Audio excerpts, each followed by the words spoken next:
So before I jump in and I dive into why we decided to do this kind of video series, I want to tell you what my company even is and as well as who I am. So our company Smart Noise is designed to make the life of record labels, artist manager and even indie artists way easier in a way that they promote their music. We have things like lifetime pre-saves where instead of the normal pre-saves where fans can pre-save only the upcoming release, fans can pre-save all future releases with just one click. We have automated email marketing as well. We have self-serve ad campaigns where you can launch ad campaigns for any goal that you might have, and then a lot of other features that essentially make your life as a music marketer way easier. And just to give you a very quick background, I've been making music my whole life, and I've played in bands since 2012 probably, and my main project was my old band As You Can See It, and it was a pretty fun time because I got to open for some of my favorite bands, and we've played in almost any country here in Europe, which is also pretty cool. And I've always been the one in the band to basically take care of, I don't want to say everything, but most of the marketing stuff for sure. And so at the time I was also recording and mixing bands at my studio as well, and I was starting to notice how most of the artists and bands that came to the studio, they wanted to record this album. It went great, but then they always had a question of, okay, what do I do next? And so I started researching some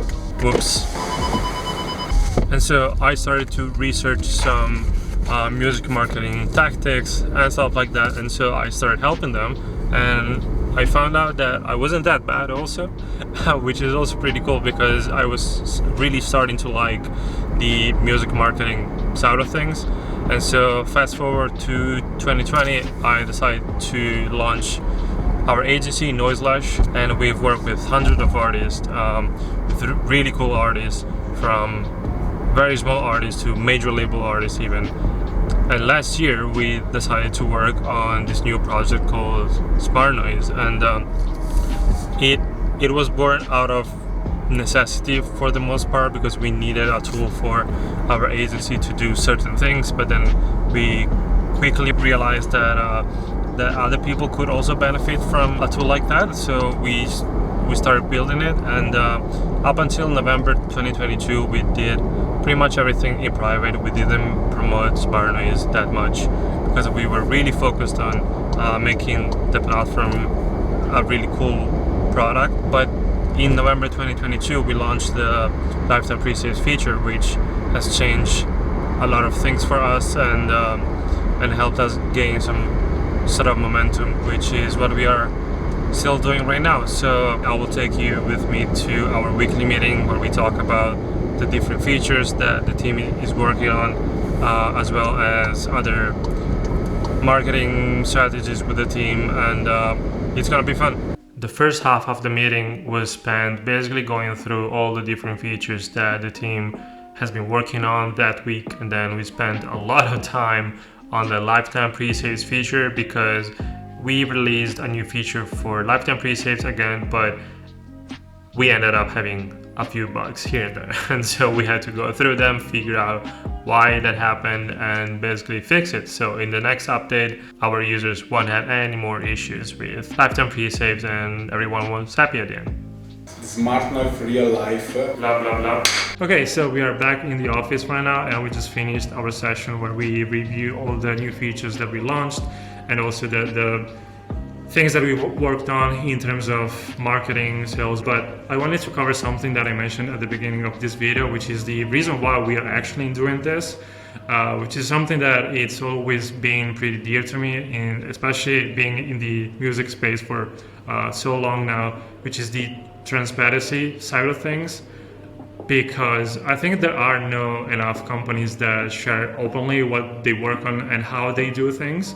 And so instead of just building in private and just share what we do from the product standpoint, where you just realize the things that we do and that is it, We wanted to be as open as we could and show you as much behind the scenes as possible, show you exactly what we are working on, show you exactly how we do things, how we treat people inside the company and outside the company too, and try to bring you guys along the journey to see what kind of feedback you have, whether it's negative feedback, whether it's positive feedback, because how we fail. Yeah, and mostly how we fail miserably every day. But this is just something that I wanted to do for so long. This is the first version of doing this, but the goal with this is to show you the features that we launched every week, the bugs and fails that we also encountered every week. So let's jump into it. So the first one that we worked on this week was the Apple Music integration for lifetime pre-saves. So back in November of last year, we released the first version of our lifetime pre-saves, mainly for Spotify, because that's what we did at the beginning. Because as you guys probably know, Spotify is at least 80% of the overall streaming market. So we just started with pre-saves for Spotify with a twist, which means that in case that you didn't know, what we did is your fans, instead of pre-saving just the upcoming release, they can pre-save all future releases with just one click. And so we did it for Spotify in November, but now it's also fully functional for Apple Music as well, which is a very cool thing, because then you guys can get 90-80% of the market when it comes to pre-saves at least. So that is pretty exciting too. And we also implemented the same automated email marketing feature that we had, where your fans can not only get notified when a new release comes out automatically without you doing anything via email for Spotify, but the same thing will also happen for Apple Music. So no matter which streaming platform they pre-save your future releases, they will be also notified via email automatically. The other feature that we've just released is something that a lot of our label users asked, which is being able to automatically add new artists to their account without too much work, because previously they had to go to the backend and add a new artist pretty much every time, and now they can do it at the link side of things, and then also without having to copy and paste the Spotify link, but just being able to type the name and just add the artist this way, which makes things incredibly faster for them. Another super important feature that we implemented for pre-saves is the ability to turn the pre-save link into a listen now link, because previously when a fan pre-saved, they couldn't go and stream your music immediately after they pre-save. So they either had to do it after they pre-saved, or they simply have to go to Spotify or Apple Music and listen to your music.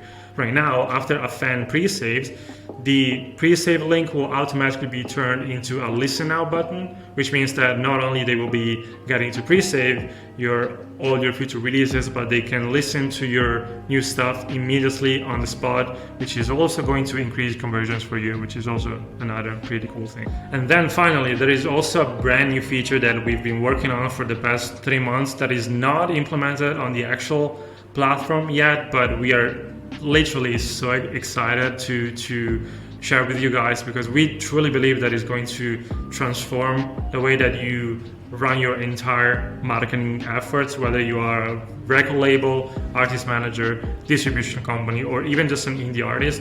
And we can't share more than this for now, but it's gonna be huge. Yeah, I mean, I'm honestly super excited. So within the next few weeks, we are gonna share more details, but for now, that's all we can say. But again, we are super excited about this one. I know one of the main things that we started noticing is that somehow by going from the videos without lyrics to the videos with lyrics, somehow we were able to almost cut the cost per conversion in half. So it follows a trend that a lot of people are familiar with, and then it looks organic. We've stripped them of Spotify logos. We've stripped them of out now and flashy song title and so on and so forth, and it looks like it belongs on somebody's feed. And that is the easiest way to make sure somebody's not put off right away by what they're watching, because they just believe that it is the system telling them, hey, you should check this out, this is right up your alley. Mm-hmm. I also think that that when it comes to song lyrics, it is a bit different than headlines or just static headlines on a video, because a very cool video with just like a static headline, you might notice it, you just read it, but lyrics, also saw this myself when I see videos when there's not even like an entire phrase at a time, but like one word at a time. Like it makes you fucking want to just read the whole thing, just because it's changing, and so you just need to know what the next word is going to be. The key is going to be labels and management companies, distribution companies, especially because these are companies that work with artists for the long term. And yes, also agencies do, but not as long as labels, where they have the interest in growing the artist for 2 years, for 5 years, 10 years even, So I think, especially with the new feature that we will be launching very soon, they could see the benefit much faster than an agency, for instance. So I'm curious, why iTunes and Beatport? Wouldn't you consider maybe Deezer or Apple or Amazon Music before those? It's what we've discussed a few weeks ago, where big companies like them, because they have agreements with streaming platforms, they need to show that they are supporting them and giving the option to their fans and their artists to also gather more just fans, more listeners in general to those platforms. So I think that's why they are asking, not so much because they need the actual pre-save feature for marketing purposes, I think. All right, so this is it for the week. It's been a very chaotic and busy week for sure. And this was the first time doing this. So any feedback you have, things that you didn't like, things that you actually liked. And so there are still things that to be honest with you, I'm not entirely sure that I want to share yet, because again, this is my first time, our first time doing something like this, and I'm not sure how people would react, to be completely honest with you. So especially things like sales, things like marketing, how many people are paying for the platform, all these different things that are always it's not very talked about, especially in the music industry, so that is why I wanted to start doing this. But at the same time, I want to hear your guys' feedback, because again, this was the first episode. There will be many more to come, but again, if you have feedback, please let me know what you would like to see next. And then I was actually very happy that we went through some failures, especially with the launch of the new features, because especially we as a team, we are learning what we need to work on, what we need to prioritize, and what we know that we are capable of doing and accomplishing every week, instead of overcommitting. And that's maybe something that you do as an artist, as a label owner, whatever, that you just try to do as much as you can, instead of just focusing on a few tasks that you can get done, and then eventually you fail and you realize, oh, I haven't done anything, but instead you actually done a lot. It's just that you overcommitted on things that you weren't so sure of. And this will also help you just be happier in general. Trust me, I've gone through this stuff so many times now. But anyway, so I hope this was helpful for you guys. And again, any feedback you have, let us know in the comments, and I'm gonna see you next week. Cheers.